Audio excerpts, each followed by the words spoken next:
just gonna talk a minute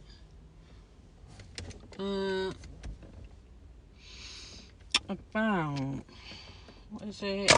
Astral travel, astral projection, astral planes, or deep imagination, lucid dreaming type things that I've been seeing in my deep imagination, whatever you want to fucking call it. I'm just going to try these digestives. 5 milk chocolates slices as well. So yeah, let's give this a try. I don't think I've had this before. Looks like that. And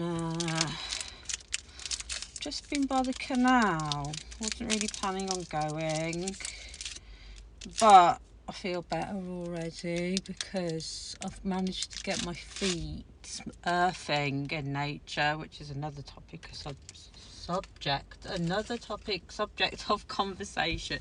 Nature, earthing and all that is highly important to me, and being in nature, earthing in nature, and yeah, that, and which also helps for my imagination to kind of flow, if that makes sense. So that's what it looks like.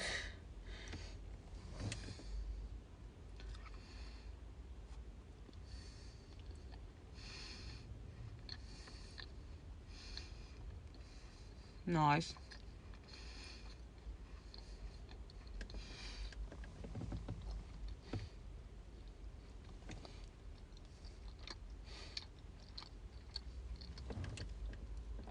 Basically a little biscuit bar. It's basically like the biscuit that you would crush your digestives, mix them with butter or whatever, and stick it on the bottom of a basic cheesecake recipe type thing, but it's got chocolate on. So yeah. So astral projection. I've had quite a few, but I haven't spoken about them in ages, so I'm just going to like do a couple, talk about it. So what I tend to do is kind of like lie down, and I often listen to music which is normally sort of electronic or kind of more trancey, with not too many words or no words at all, and it's more like music that kind of helps me kind of relax, zone out. I can do this in the day or at night, whenever, it doesn't really matter, when I'm in the mood. And I'll just like breathe, like, and go into a bit of a really relaxing meditation sort of trance states kind of thing. I just basically zone out. I don't know how the fuck I do it, but I don't know, I've got a really vivid imagination. So, pyramids. So, one time I went to the pyramids, and often when this happens, when I'm astral projecting, I kind of go into a state of, my vision becomes like, I go into like tunnels which kind of feel like and look like they're in between being under the sea, under the ocean, and in space and the sky, and it's like always seems to be usually within like a nature or a natural sort of setting. But saying that, I mean, it could be nature, it could be a combination of things, it could be nature, AI, alien, robotic, you name it, because in my mind it's all coexisting, in which time does not exist. And I end up in this kind of, sometimes I often end up in this in between, what do you call it, infinity sort of symbol area, where I'm like meditating in this area when I'm like having this deep imagination. And what happens is I end up in this like vortex type situation, which is almost like an hour, like a giant, like a massive hourglass. And I could be like in the middle of the ocean, underneath the ocean, breathing. I can live, I can breathe, I can talk, I can communicate, I can be telepathic in the ocean or in the sky or the universe or in the mountains and the rocks and the trees or wherever the fuck I am. I'm there in a vortex, in an hourglass type thing, which is always like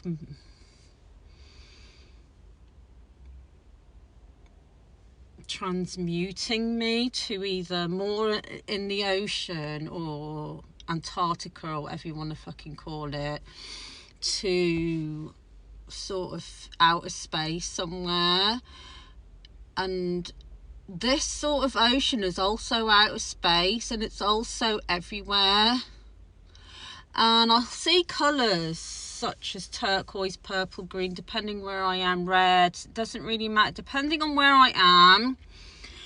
Now, this sort of lucid dream astral travel was more like an astral travel type thing. And I went into this realm where I ended up in and around the pyramids. But where I was at, the pyramids, a lot of them at this point in time where I was at, they were like under the water. And I was inside a pyramid at one point, and it was kind of like partly out of water, partly in water, but I think a lot of them were like deep under the ocean at some point, because in my mind it was under the water as well. And you know how like the pyramids have these sort of like tight, like looking tunnels where people in this day and age, when they go and tour the pyramids, it's like they have to crouch down in order to get into the next room, and maybe they can stand up a little bit in there, but then they have to crouch down again, and it's kind of like crouching. But in my experience, when I was inside the pyramids and I was in like the tunnel part, it was almost like the tunnel part was similar to the vortex part, so it's horizontal and vertical depending on which direction you're going in. But so I'm in the pyramids, but I'm constantly almost shape shifting in there, either as an eagle or a mermaid type creature or a sphinx, can't say that word, or some kind of animal hybrid human alien type person. Like, I can't explain it. So this day and age, like, a lot of people are crouching down, but really we are like almost what do you call it,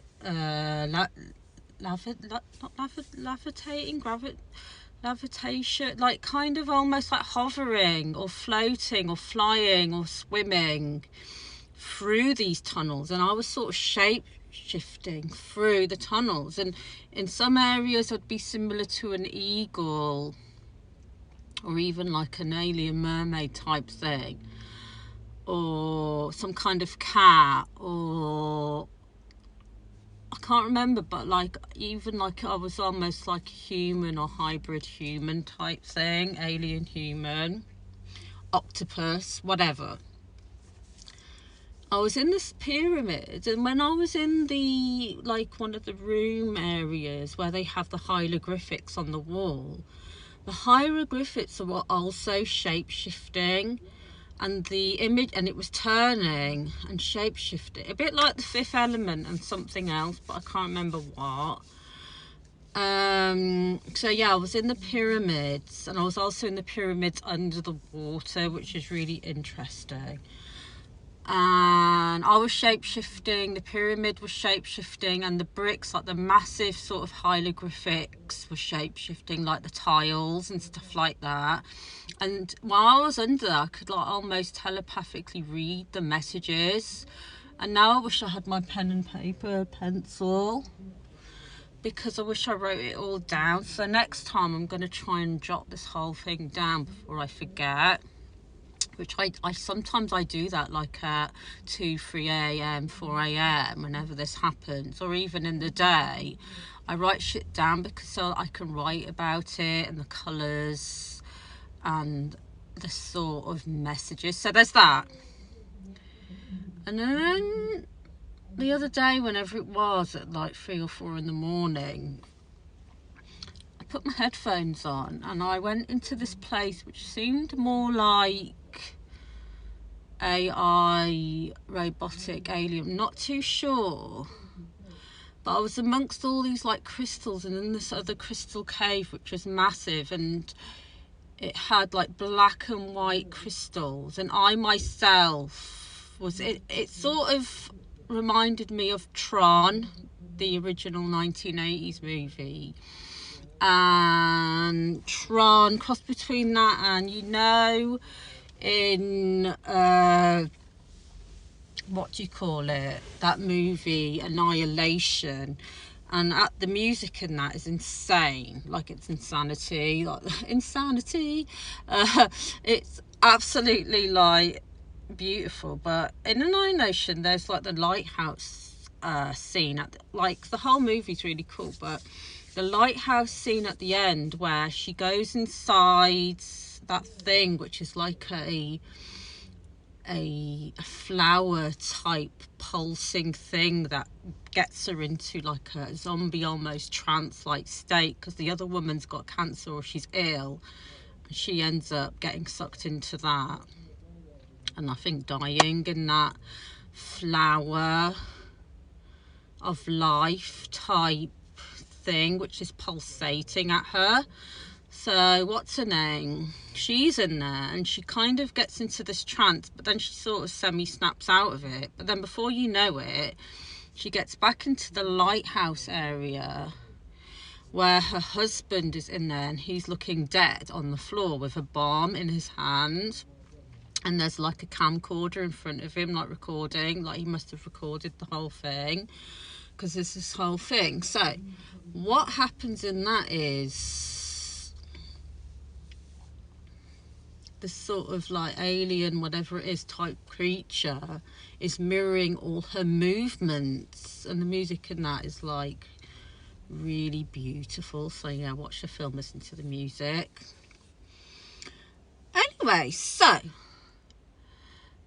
this alien type thing is mirroring her, and it's kind of like aggressive because she's fighting to leave this lighthouse, but she can't leave because there's things like sucked her in, and it's mirroring her, but really it's her mirroring herself. And then there's a thing where she's at the door because she wants to leave, but the other her, the alien her, or whatever it is pushing her and forcing her against the door like really hard, and she's like fighting for her life to push away, and it's taking all her strength, and she still can't do it. She falls to the ground, and the alien is mirroring her, a bit like mirroring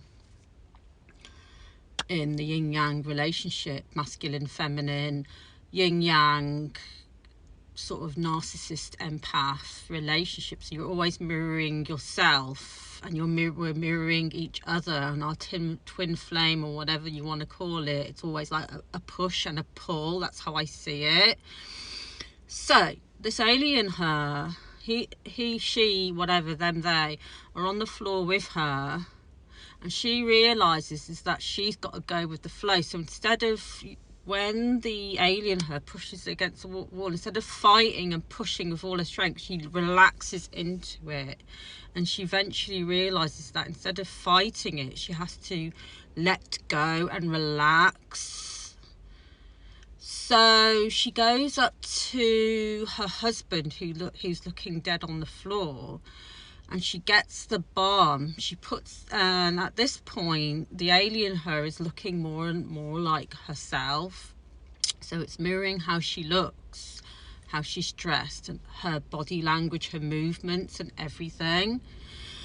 So she gets the bomb out of his hand, puts it in the alien's hand. I think she kind of like pulls the cord and manages to get out the building, supposedly. I think there might be another one. I'm not sure if there is, but anyway. And that's sort of it. But in my astral travel, I was in this sort of like black crystal cave, but there were also white crystals, and there was also like labradorite, because there's labradorite everywhere, and it's absolutely beautiful. It's like a massive cave thing. I'm in there and I'm looking like a bit like that, similar to that alien in Annihilation, which looks kind of like a labradorite alien, to be honest, or something like that. But I'm sort of looking a bit more like an alien type character, creature, mythical, whatever. But inside me, I'm like black on the outside, symbolizing these black crystals, which could have been obsidian or something like that. I don't know. I'm gonna have to look it up and look into it some more. But inside I had kind of like white blood or something, but then opposite me there was like a white looking alien with black blood on the inside. Somehow I could telepathically know the colour of our blood or whatever. And there was these sort of triangle, geometric, massive triangle crystal shapes in between us, and they were kind of like moving, like opening, and it was almost like we were mirroring each other. And it was almost like there was a push and pull between me and this other being. And it's almost like you've got to figure out a way and telepathically communicate with each other to understand the balance of yin and yang, or give and take, acceptance and letting go, and relaxing into the thing rather than overthinking it. And there was more to it, but I need to like listen and go in again and get the rest. Then the other day recently I had my earphones in, and I astral travel. It was icy. I was in the water, like in the ocean. It was kind of like pinks and purples and stuff like that. But I was inside like a bubble of ice, like a bubble crystal ice thing, like cocooning me. Because there was another being next to me, and it was like our ice capsules were kind of merged together, but then that one had to separate, and it was all about letting go, because there was another being inside this ice bubble capsule, and I was in one. And it was sort of like, you know, when the snow and the ice comes and you see those, if like somebody, you could get a wand, you know, those like wands, the bubbles, and you blow a big bubble and it lands on the grass or wherever in the cold weather, and then it kind of slowly crystallizes. But if you put it through a time lapse, you can, I'm actually going to do this myself, but if you put it in a time lapse, you can see the crystal formation. And obviously when snowflakes form and crystal, each snowflake is individual, a bit like a spider's web is individual. So the crystal forms around this crystal, this actual crystal bubble around me, and I'm in the water, and I have to, the other bubble which is next to me, but that one pops and kind of almost like disappears, because there's something happening between me and this other being where we have a connection and we're getting involved with each other. But eventually the ice starts melting, and that one pops because it has to separate and go its own way. And then there's me, still kind of a bit more frozen, and I'm still doing some more defrosting.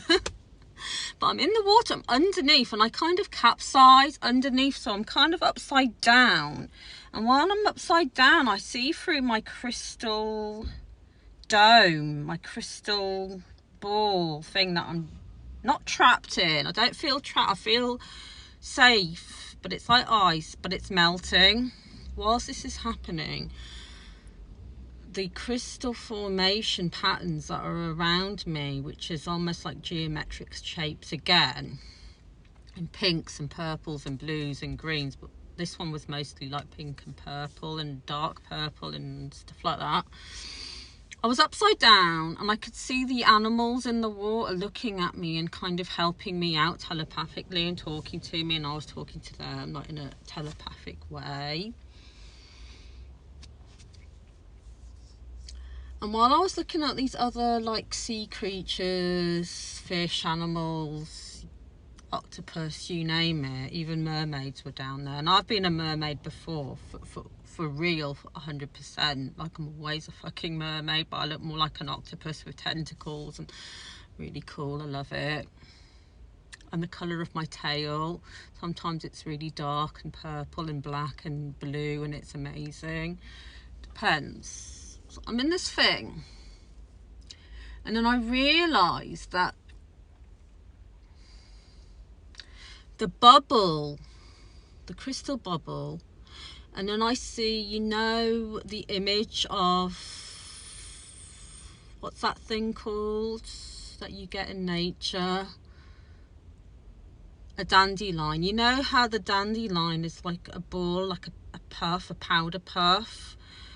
So there's the image of the dandelion, the image of the crystal ball that I'm in, and it's melting, and I'm looking down at, I'm capsized, I'm looking at my friend, they're like my friends, like the other sea creatures. And then I see the dandelion, and the seeds of the dandelion are in nature, and the seeds kind of separate in the wind or whatever, child blows it or whatever.